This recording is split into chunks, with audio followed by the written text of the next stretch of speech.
Brand image Daihatsu semakin kuat di kawasan Indonesia bagian timur. Tak hanya soal volume penjualan, market share Daihatsu di IBT juga meningkat pesat.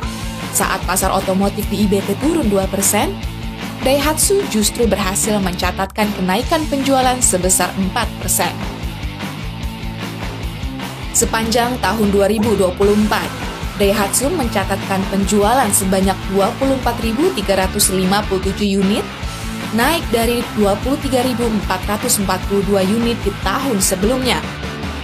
Market share-nya pun melonjak dari 26,9% menjadi 32,5%. Angka ini jauh di atas market share Daihatsu secara nasional, yang hanya 18,9%. Kepercayaan masyarakat terhadap Daihatsu juga tercermin dari para pelaku bisnis transportasi.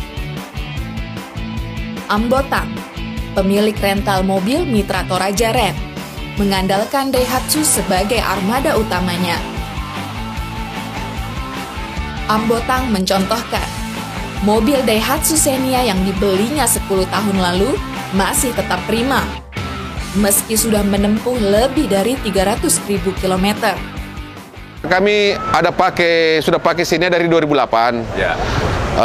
Ada kami kemarin sampai saya pakai 10 tahun. Untuk penggantian spare part tidak ada, hanya servis saja, paling ganti oli, ganti saringan oli, ganti ban. Kami pakai 10 tahun, Pak. Mesin tidak ada gangguan, kaki-kaki pun tidak ada. Awalnya hanya memiliki 3 unit Xenia. Kini, dari 50 armada rentalnya, 38 diantaranya adalah Daihatsu. Rahman Shah, pemilik Padai di Rencar, juga mengungkapkan bahwa kebanyakan pelanggan memilih Daihatsu karena konsumsi bahan bakarnya yang irit dan jarang mengalami kendala teknis. Customer saya banyak pilih Xenia. Satu, tampilannya kan sporty. Terus kabinnya kan luas. Dia juga sudah irit bahan bakar. Kan penyewa biasanya cari yang irit. Pertumbuhan ekonomi di Sulawesi Selatan menjadi salah satu faktor pendorong kesuksesan Daihatsu.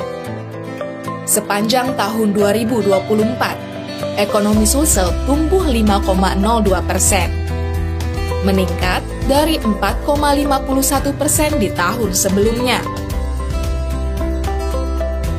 Bank Indonesia bahkan memproyeksikan pertumbuhan ekonomi Sulsel di tahun 2025 bisa mencapai 5,6%. Kepala Wilayah Sulawesi dan Indonesia Timur, PT Astra International Tbk, Daihatsu Sales Operation, Tulus Pambudi, mengungkapkan bahwa peningkatan penjualan Daihatsu sejalan dengan pertumbuhan ekonomi di IBT, terutama di Sulawesi Selatan yang menjadi kontributor utama.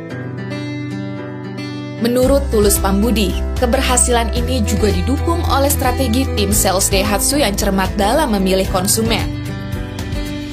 Sebanyak 90% penjualan mobil Daihatsu di IBT menggunakan skema kredit. Mengingat penjualan kami adalah 90% itu kredit, tentunya kita juga menjalin intensif dengan beberapa leasing, terutama leasing value chain kami, yaitu Astra Credit Company dan Destu Astra Finance. Tetapi kita juga ada kerjasama leasing dengan beberapa leasing company yang ada di wilayah Indonesia bagian timur seperti Mandiri Utama Finance atau MUF, Mandiri Tunas Finance atau MTF, kemudian Adira Finance, kemudian ada BCA Finance. Selain fokus pada strategi penjualan, Daihatsu juga memperkuat layanan purna jual. Dengan kualitas produk yang tangguh, strategi pasar yang tepat, serta dukungan layanan purna jual yang luas, Daihatsu semakin memperkokoh posisinya di Indonesia bagian timur. Download Tribun X sekarang, menghadirkan lokal menjadi Indonesia.